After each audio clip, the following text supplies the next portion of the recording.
berserah kepadamu, sumber pengharapanku, penolongku, ya Allahku, tiada yang sepertimu.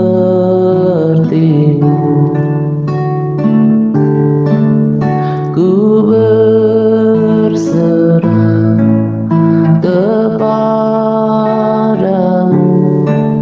sumber pengharapanku,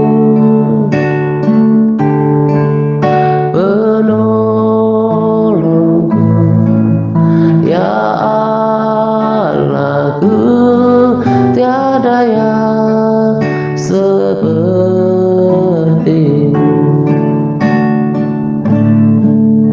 Ku berserah kepadamu,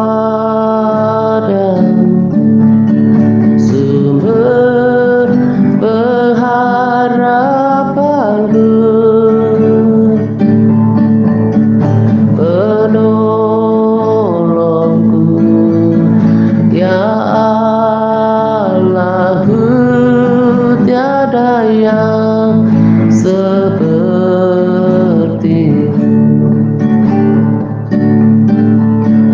Ku berserah kepadamu, sumber pengharapanku, penolongku, ya Allahku, tiada yang sepertimu.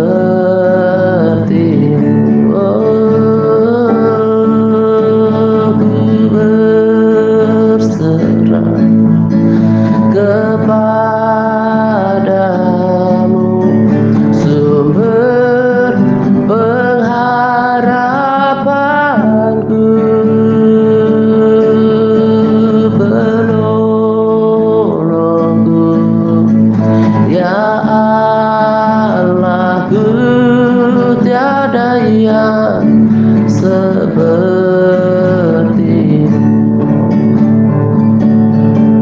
Tiada yang sepertimu.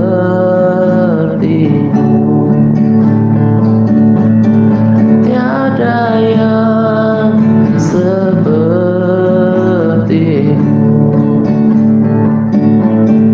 Tiada yang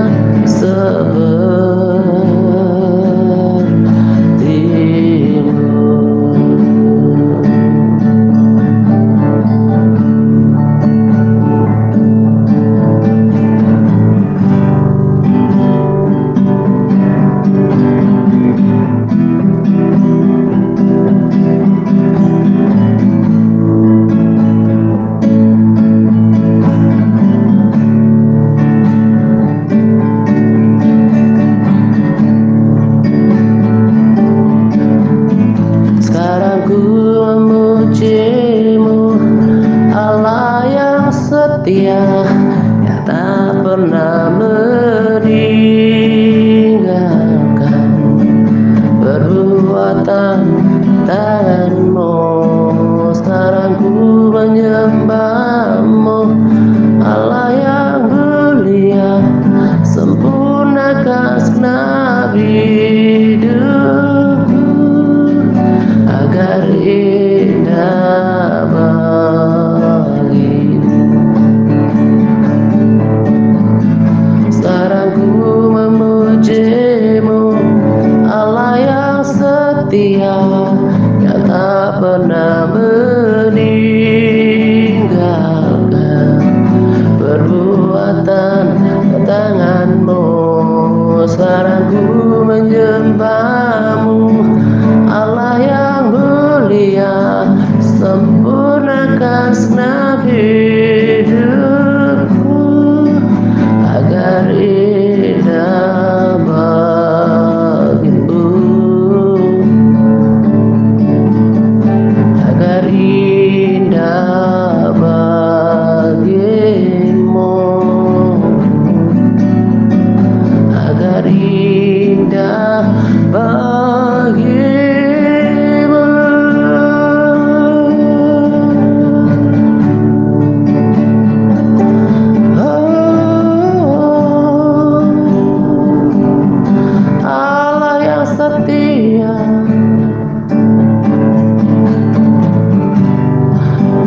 Kasih setiamu tak berkesudahan,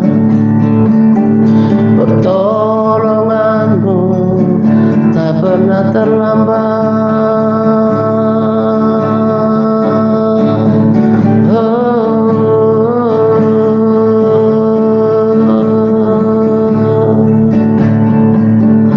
Terima kasih Tuhan, Kau teramat baik,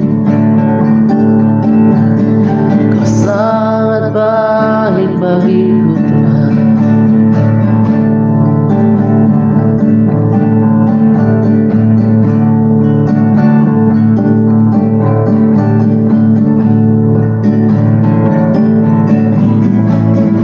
Ku memujimu seumur hidupku, ku angkat tanganku demi namamu. Ku memujimu seumur hidupku, di bawah naungan sayapmu ku bersuka. Ku memujimu seumur hidupku, ku angkat tanganku demi namamu. Ku memujimu seumur hidupku, di bawah naungan sayapmu ku bersuka. Ku memujimu seumur hidupku, ku angkat tanganku demi namamu. Ku memujimu seumur hidupku, di bawah naungan sayapmu ku bersuka.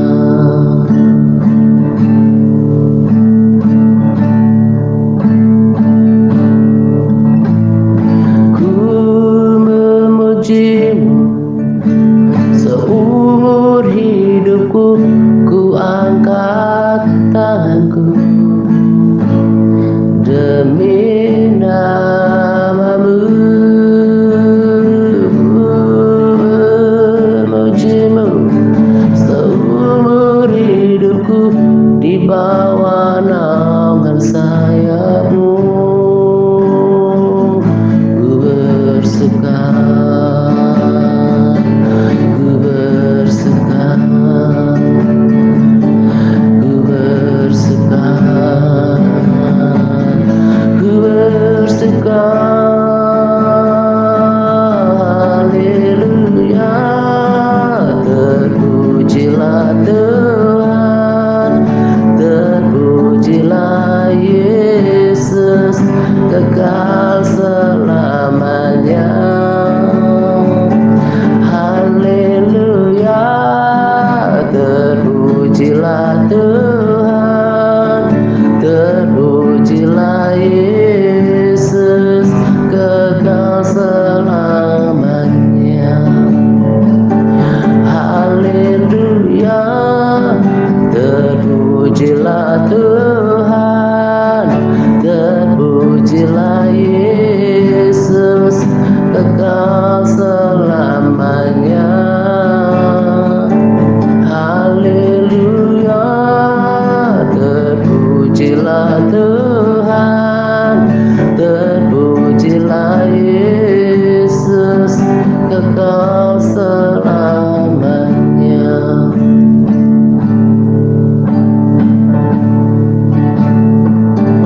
Engkau hebat, Engkau besar, oh tiada yang sama seperti Kau.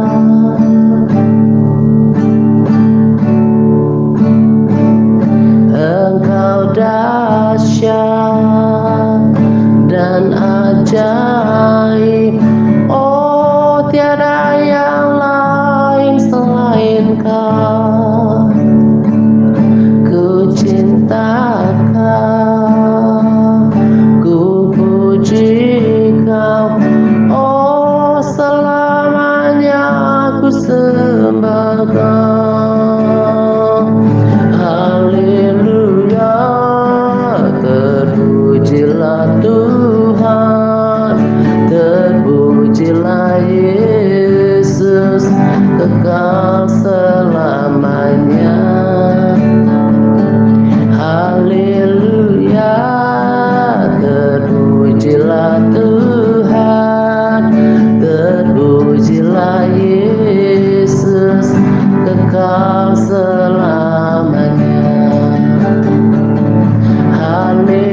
Shalom semuanya, salam sejahtera untuk kita sekalian. Pada bagian pertama ini saya akan bagikan berkat rohani yang saya dapatkan, ya, pelajaran rohani yang saya dapatkan dari rekomendasi video yang juga dibagikan pada grup-grup yang ada ya di TRC. Jadi saya berusaha untuk setiap kali saya menyaksikan rekomendasi video, ya, saya usahakan sebisa mungkin untuk segera merekam pesan penting atau pelajaran penting yang saya dapatkan dari pembicara gitu ya, selagi masih hot dan ya nggak lupa gitu ya. Di waktu yang lalu cukup sering saya berjanji mau bagikan rekomendasi videonya ya, tetapi lupa untuk bagikan karena kesibukan yang ada gitu ya. Tetapi sekalipun tidak mengurangi nilai pesan yang saya sampaikan terkait video yang dilupakan itu gitu ya, tapi rasanya ada hati saya yang tidak puas gitu ya. Makanya saya terus memperbaiki cara saya dalam melayani. Makanya saya langsung rekam pesannya, lalu kemudian saya langsung simpan juga videonya gitu ya, supaya nggak terlupakan gitu ya ketika berbagi. Soalnya kalau sudah sibuk karena melayani anak-anak di sini bisa lupa gitu ya. Nah, jadi yang saya mau bagikan untuk kita gitu ya, beberapa hal yang sangat memberkati saya, pelajaran yang sangat membangun diri saya adalah sebetulnya bukan membangun ya membangun, tapi ya saya mau tegaskan sebetulnya karena saya sedang berbagi untuk para sahabat dan juga saudara gitu kan ya.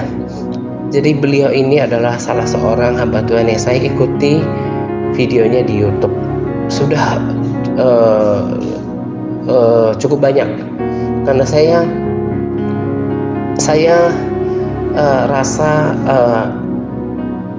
kalau beliau ini cinta Tuhan, takut Tuhan, hatinya benar gitu ya, sungguh-sungguh, dan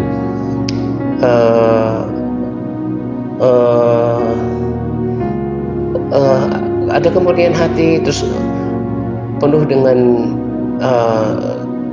gairah atau semangat dalam membagikan firman Tuhan, dan apa yang disampaikan itu kurang lebih menyampaikan hal-hal yang saya bagikan di TRC dan jiwa saya banget gitu ya, ketika contohnya berbicara tentang firman Tuhan gitu, kemudian doa gitu. Nah, jadi yang dibahas dalam video ini adalah bagaimana kita membaca firman Tuhan ya, tidak hanya sekedar membaca. Belum lama saya bagikan kepada kita ya tentang bagaimana membaca firman Tuhan. Coba kita bertanya. Tempo hari Bu Edith membagikan respons dan juga testimoni ya, bagaimana ketika Bu Edith mengikuti cara itu, maka kita kan mengalami kedalaman pengertian tentang firman Tuhan gitu. Jadi nggak asal baca ya, tertarik ketika dikatakan Tuhan nggak tertarik kepada seseorang yang baca firman Tuhan dalam 1 tahun berapa kali, ya di situ sih dikatakan dalam 1 minggu 10 kali gitu ya, atau katakanlah dalam 1 tahun normalnya baca 10 kali putaran. Bukan itu soalnya, tapi seberapa kita dapat pengertian, seberapa dalam kita mengerti ya. Makanya sebetulnya belakangan saya pakai istilahnya bukan cuma baca tapi belajar ya. Di video ini dikatakan bagaimana Benny Hinn berbagi ketika membaca firman Tuhan itu per topik, ya itu juga bagus. Nah, ketika kita baca misalnya tentang penciptaan, tentang Abraham, tentang Yakub, ya kita topik, lalu kita belajar, kita ikut berpikir, kita bertanya gitu, bukan mempertanyakan atau ketidakpercayaan kita, tetapi kita coba terlibat. Apa maksud Tuhan dari setiap itu semuanya? Nah, itu yang membuat kita nanti akan memiliki pengertian-pengertian yang baru, sehingga kita tahu di dalam roh, alam roh, hati, pikiran, maksud dan cara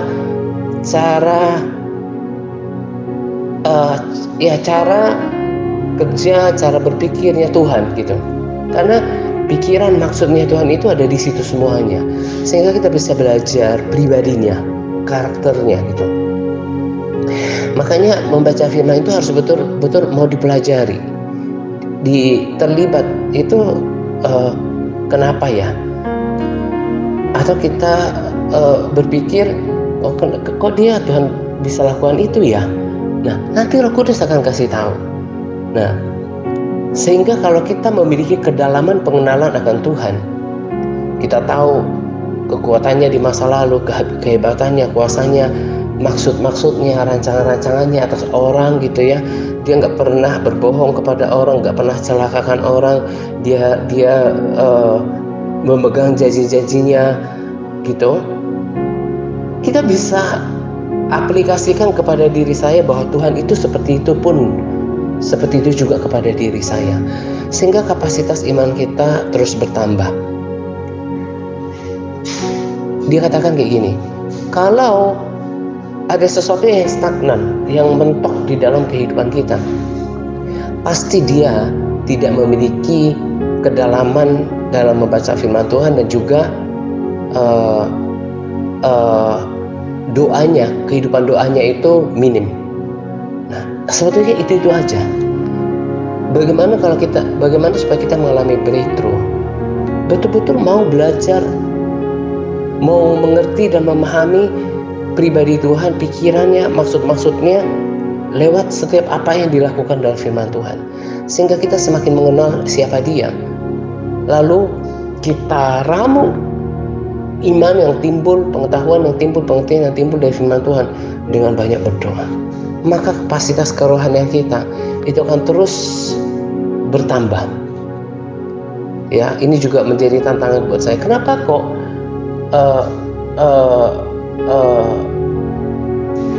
dia kan bercerita tentang seorang janda yang punya hutang itu. Kemudian Nabi itu bilang, Nabi Elisa kalau nggak salah ya, menyuruh untuk meminjam tempayan ke tetangganya. Air itu berhenti mengalir ketika tempayan itu udah penuh. Nah, jadi ya ini juga jadi teguran ya buat saya ya,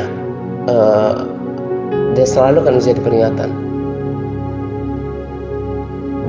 Emang Tuhan sih punya panggilan atas setiap orang, tapi kadang ya kalau saya pribadi ya, ada kalanya sih berpikir, ya sudah, saya mau setia saja dengan apa yang Tuhan percayakan di TRC, setia dengan Tuhan percayakan dengan anak-anak ini, aku mengucap syukur dengan itu kalau memang Tuhan percayakan segitu gitu ya.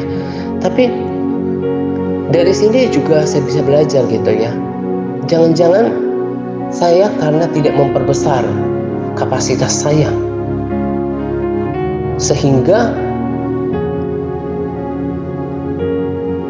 perkara rohani yang saya bisa alami itu mentok. Nah, ini juga buat kita semuanya.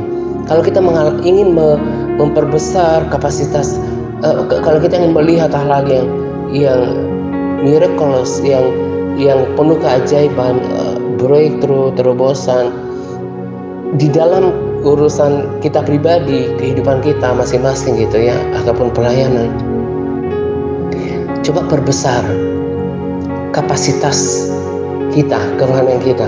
Dari tadi menggali firman Tuhan, belajar, ikut di dalamnya, terlibat di dalamnya. Apa yang Tuhan kerjakan itu kita belajar, memikirkannya, lalu kita banyak berdoa, maka kita akan melihat breakthrough, batasan-batasan di dalam kerohanian itu diterobos, sehingga kapasitas iman kita diperbesar. Maka di dalam kehidupan kita akan melihat karya Tuhan yang lebih luar biasa. Saya sangat diberkati oleh rekomendasi video ini, dan lagi-lagi saya katakan, walaupun saya ini cuma orang yang melayani Tuhan dengan cara biasa, tetapi terlalu sering apa yang sudah saya sampaikan, yang saya dapatkan dari hikmah Roh Kudus, itu kemudian diteguhkan oleh hamba Tuhan baik di Indonesia maupun di luar negeri yang punya pelayanan yang hebat. Yang saya mau katakan adalah bahwa kalau kita sebetulnya sungguh-sungguh mendengarkan apa yang saya bagikan selama ini dan melakukannya, kita nggak ketinggalan dengan makanan rohani yang hebat yang dimiliki oleh entah gereja, entah komunitas yang hebat di luar sana. Sebab roh yang sama juga mewahyukan untuk kita di TRC. Ya, kiranya menjadi motivasi dan evaluasi buat kita, gitu ya. Dan pada bagian kedua dari sharing ini, saya akan membagikan rema yang saya dapatkan dari kisah Yesus memberi makan 5.000 orang. Ya, saya akan bacakan terlebih dahulu dari ayat yang ke-13. Di sana dikatakan seperti ini. Setelah Yesus mendengar berita itu, menyingkirlah ia dari situ dan hendak mengasingkan diri dengan perahu ke tempat yang sunyi. Tetapi orang banyak mendengarnya dan mengikuti dia dengan mengambil jalan darat dari kota-kota mereka. Ketika Yesus mendarat, ia melihat orang banyak yang besar jumlahnya, maka tergeraklah hatinya oleh belas kasihan kepada mereka, dan ia menyembuhkan mereka yang sakit. Lalu ayat ke-15, menjelang malam, murid-muridnya datang kepadanya dan berkata, tempat ini sunyi dan hari sudah mulai malam. Suruhlah orang banyak itu pergi supaya mereka dapat memberi makan di desa-desa. Ya, tetapi kemudian jawab Yesus apa? Tidak perlu mereka pergi, kamu harus memberi mereka makan. Jawab mereka, yang ada pada kami di sini hanya 5 roti dan 2 ikan. Ya, dan seterusnya sampai ayat 21. Kita tentu sudah mengerti lanjutannya, gitu ya. Akhirnya kemudian Tuhan mengadakan mujizat dengan 5 roti dan 2 ikan yang mereka punya, gitu ya. Yang saya mau bagikan adalah rema yang saya dapatkan ketika membaca perikop ini adalah di ayat ke-15, ya. Jadi suasananya kan Yesus sibuk melayani orang banyak itu, 5.000 orang laki-laki, selain daripada ibu-ibu dan perempuan dan anak-anak gitu. Jadi kalau saya perkirakan at least 10.000. Ya, mungkin saja ada laki-laki yang tidak beserta dengan istrinya, gitu ya, atau ya tidak ikut bersama dengan istrinya. Tapi paling tidak ketika ada seorang perempuan yang datang, mungkin bersama dengan 2-3 orang anaknya, gitu ya. Jadi makanya saya katakan at least 10.000 yang hadir pada saat itu. Nah, yang saya tiba-tiba mengerti untuk pelajaran bagi kita semuanya adalah bahwa seperti yang saya katakan tadi kan, bagaimana Yesus sibuk melayani mereka, menyembuhkan mereka yang sakit. Kemudian sebelumnya dikatakan ya menyembuhkan mereka yang sakit, melayani mereka, dan tentunya mengajar gitu ya. Tapi di tengah-tengah itu muncul kekhawatiran di antara para murid. Nah, ini adalah salah satu hal yang manusia hadapi. Kita semuanya menghadapi ini. Kekhawatiran bisa muncul di dalam hati kita. Tapi Yesus nggak pernah khawatir. Ya, ketika saya merenungkan ayat ini, Yesus tidak pernah khawatir ya tentang kehidupan dan saya juga mau katakan bahwa saya pun bukan berarti orang yang terbebas dari rasa khawatir, tetapi dari sini kita mau belajar. Saya katakan kepada diri saya dan juga kepada setiap kita, ketika kekhawatiran itu datang, kita harus mengerti siapa yang berada di antara kita. Ketika itu murid bersama dengan Yesus secara fisik, tetapi firman Tuhan berkata bahwa Dia adalah Allah yang menyertai kita selama-lamanya. Roh Kudusnya bahkan tinggal di dalam diri kita. Ia tidak akan pernah meninggalkan kita, Ia tidak akan membiarkan kita.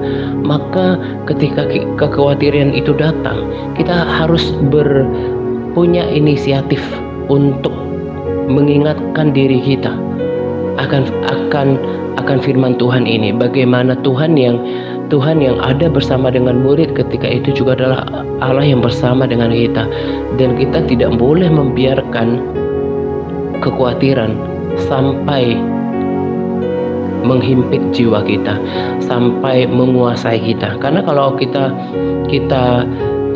sampai dikuasai oleh kekhawatiran, ketakutan, dikuasai, itu berarti iman tergencet, iman terhimpit.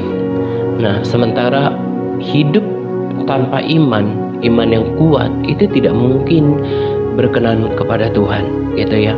Makanya ketika kita membaca firman Tuhan dengan sungguh-sungguh, kita bisa belajar banyak hal. Kita bisa dikuatkan, kita bisa mengerti, kita bisa diberikan pelajaran. Jadi saya sekarang pun harus memiliki sikap hidup yang sama. Jadi ketika kita baca kasus peristiwa ini, kejadian ini, kita aplikasikan dalam kehidupan kita bahwa manusia itu wajar didatangi oleh kekhawatiran, tetapi kita harus mengerti dari firman ini, karena Allah yang sama, Allah yang melakukan mujizat ketika memberi 5.000 orang makan laki-laki dan kurang lebih 10.000 jiwa pada saat itu, adalah juga Tuhan yang sama, yang melakukan perkara yang sama, punya kuasa yang sama, dulu, sekarang, sampai selama-lamanya. Ya, dan kita yang harus menguatkan hati kita, meneguhkan hati kita untuk mengingatkan diri kita jangan sampai dikuasai oleh kekhawatiran. Tadi saya katakan saya nggak pernah temukan Tuhan menjadi takut dengan kehidupan ini, khawatir dengan kehidupan ini. Yang ada adalah justru sebaliknya, Tuhan yang muncul adalah dari dirinya, adalah selain perbuatan-perbuatan ajaib yang dilakukannya adalah belas kasihan, pengharapan, penghiburan, memberikan penghiburan kepada orang yang kehilangan pengharapan, gitu kan ya. Nah, jadi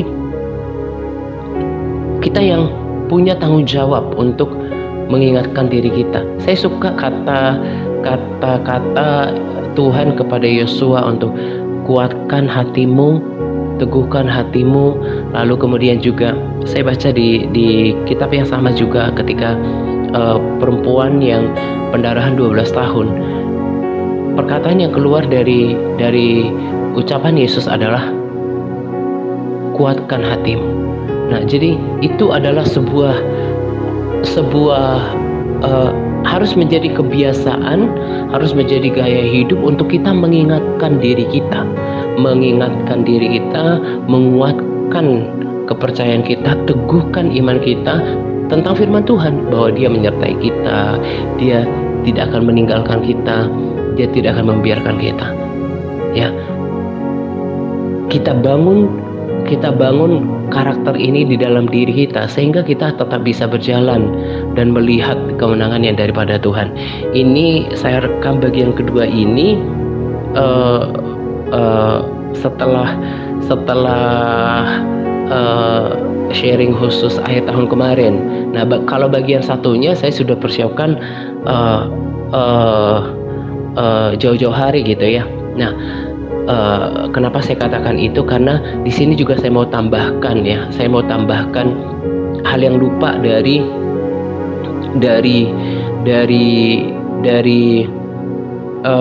pesan yang saya sampaikan pada sharing khusus di akhir tahun tempoh hari gitu ya, bahwa hal yang perlu kita bangun ya, supaya kita aman, supaya kita tetap kuat di tahun-tahun yang akan datang, adalah itu juga yang merupakan pesan daripada senior pastor dari gereja yang saya bagikan videonya di grup-grup WA, dan juga dari firman Tuhan tentang kisah raja-raja, pilihan untuk hidup benar. Saya ulangi bahwa pilihan untuk hidup benar itu menjadi sebuah keputusan yang terbaik untuk kita bisa mengalami penyertaan Tuhan di tahun 2024 ya. Kalau kita pastikan hidup kita benar, hidup kita berkenan di hadapan Tuhan, dan salah satu gaya hidup orang benar adalah dia memiliki, selain ketaatan tentunya hidup di dalam kebenaran firman Tuhan, juga memiliki persekutuan dengan Tuhan. Kalau ini kita miliki, maka kita akan dibuat berbeda. Kita akan dibuat berbeda oleh Tuhan, dan kita sendiri pun akan mengalami kekuatan gitu ya, mendapatkan kekuatan daripada Tuhan. Kita akan mengalami namanya kelegaan ya, ketika Tuhan berkata, belajarlah daripadaku karena kuk yang kupasang itu ringan, dia rendah hati, dan jiwamu akan mendapatkan kelegaan jiwa. Tetapi juga saya percaya ini maksudnya adalah kelegaan dalam kehidupan ya. Jadi makna daripada ketaatan itu semuanya semata untuk kebaikan kita, untuk keuntungan diri kita gitu ya. Jadi tetap pegang prinsip-prinsip yang kita baca dari firman Tuhan, yang diberikan dalam pengajaran lewat sharing. Hidup benar itu adalah sebuah harga yang kita harus tetap hidupi, dan belajarlah sebagaimana orang benar yang senantiasa memiliki persekutuan dengan Tuhan. Dan saya tambahkan lagi pesan sharing kedua ini, jangan biarkan kekhawatiran menghimpit jiwa kita. Ingatkan diri kita untuk bangkitkan iman kita, teguhkan hati kita untuk percaya, sekalipun tidak ada dasar untuk berharap seperti Abraham. Bahkan di kisah-kisah yang lain, di kitab yang sedang saya baca ini, Yesus selalu berkata, terjadilah padamu seperti yang kau percayai, terjadi seperti yang kau imani. Jadi kalau kita perkatakan bahwa semuanya akan baik-baik saja, Tuhan tidak akan pernah membiarkanku, tidak akan pernah meninggalkanku, penyertaan Tuhan sempurna atasku, dan itu akan dikerjakan di alam roh. Tetapi bagaimana kemudian supaya kita memiliki kepercayaan diri untuk meraih janji ini, memperkatakannya? Kita harus pastikan tidak ada penuduhan ya, yaitu penuduhan dari si jahat yang mematahkan semangat iman kita, yaitu dengan menetapkan hidup kita untuk hidup di dalam kebenaran. Nah, orang yang berjalan di dalam koridor ini, yang saya percaya dia akan tetap berjalan terus di dalam kemenangan, karena Tuhan menyertai orang benar. Tuhan menyertai orang benar yang selalu membangun persekutuan dengan Tuhan. Itu akan tetap kuat,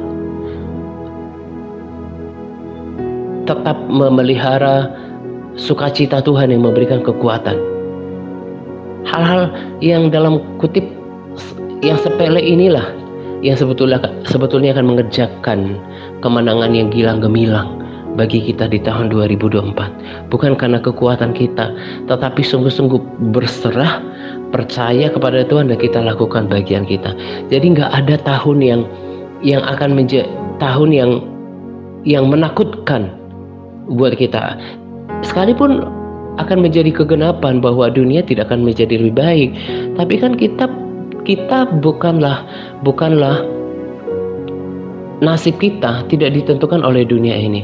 Dan saya sangat percaya firman Tuhan. Kemarin juga disampaikan dengan tegas oleh salah seorang hamba Tuhan.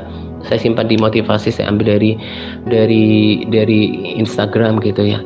Firman Tuhan katakan bahwa Allahku akan mencukupkan semua kebutuhanku, semua yang kuperlukan menurut kekayaan dan kemuliaannya di dalam Kristus Yesus, bukan berdasarkan kondisi dunia ini. Memang diperlukan iman yang kuat untuk meraih janji ini.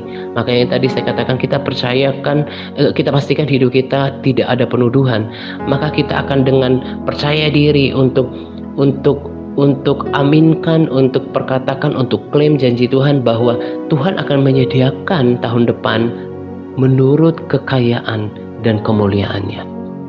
Ya, bangun iman, kuatkan kepercayaan, teguhkan hati. Itu kata-kata Yesus kepada Yosua, kepada wanita pendarahan itu sesuatu yang di dalam batiniah kita, yang justru akan sangat berpengaruh untuk menciptakan, bahkan menciptakan sesuatu yang baru, mengubahkan keadaan kita. Sikap Daud juga seperti itu, tetapi Daud menguatkan kepercayaannya kepada Tuhan. Itu kan bukan pekerjaan yang gampang. Bagaimana kita untuk berkata kepada diri kita, saya percaya Tuhan tidak akan meninggalkan aku, Tuhan akan menyertai aku, Dia tidak akan membiarkan aku, Tuhan menyertai orang benar. Ya,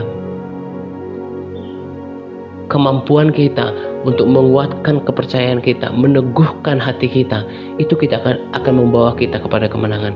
Untuk membangun kepercayaan kita, itu yang akan membuat kita tetap kuat melewati 2024. Ini kerinduan hati saya, kita tetap bersama dalam arti bukan hanya sekedar berada di grup yang sama, tapi punya spirit yang sama, punya semangat yang sama, punya standar hidup yang sama di tahun yang akan datang, gitu ya. Ini bagian kedua dari sharing ini, dan masih ada hubungannya tadi dengan sharing akhir tahun yang kemarin saya bagikan, gitu ya. Jadi berlatih untuk menguatkan kepercayaan, meneguhkan hati, membangun iman, ya, biar hidup kita terus dinasihati oleh firman Tuhan yang tidak terpengaruh. Janji Tuhan tidak terpengaruh oleh keadaan dunia, dan kita hidup dalam koridor itu supaya kita tetap aman. Kita tidak boleh membiarkan ketakutan menguasai, kekhawatiran menguasai hidup kita, gitu ya. Tetap semangat, Tuhan Yesus memberkati kita senantiasa. Amin.